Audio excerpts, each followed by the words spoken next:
Kamay na bakal ang ipatutupad ni Vice President Sara Duterte laban sa mga kurap sa gobyerno sakaling maging Pangulo. Kasabay nito, nagbabala rin ang Vice Presidente sa tila normalisasyon na ng kahirapan at kawalan ng pag-asa ng mga Pilipino sa ilalim ng kasalukuyang administrasyon. Tahasang inihayag ni Vice President Sara Duterte, nagagamit siya ng kamay na bakal laban sa mga tiwali sa gobyerno, sakaling pala rin siyang maging susunod na pinuno ng bansa. Unang-una, ano talaga yan yung kamay na bakal sa mga nasa ilalim, hindi mo palalampasin. Kumbaga, pag merong ginawa, alis kagad, palitan kagad. Hindi na yung pag-uusapan pa, itatago pa, hindi ganun. Diretso, one shot lang. Ikaw may ginawa na pangungurakot, malis ka na dyan. Bukod sa isyu ng korupsyon, naglabas din ng matapang na pahayag ang Vice Presidente hinggil sa estado ng ekonomiya sa ilalim ng Administrasyong Marcos. Aniya kung titingnan ang mga economic indicators, masasabing bagsak na ang Pilipinas at wala na umanong interes ang mga foreign investors. Nagsisinungaling lang yan sila na meron, pero walang interesado sa Pilipinas ngayon. Dahil dito, ikinababahala ng pangalawang Pangulo ang tila unti-unting pagtanggap ng publiko, lalo na ng mga kabataan sa baluktot na sistema.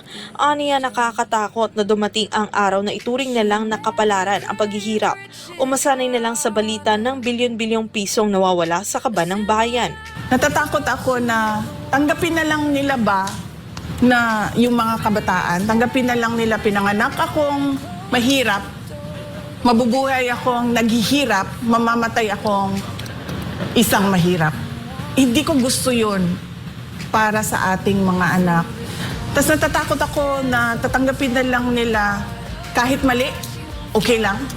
Tulad ng nangyayari ngayon, ang laki nung ninakaw sa budget natin.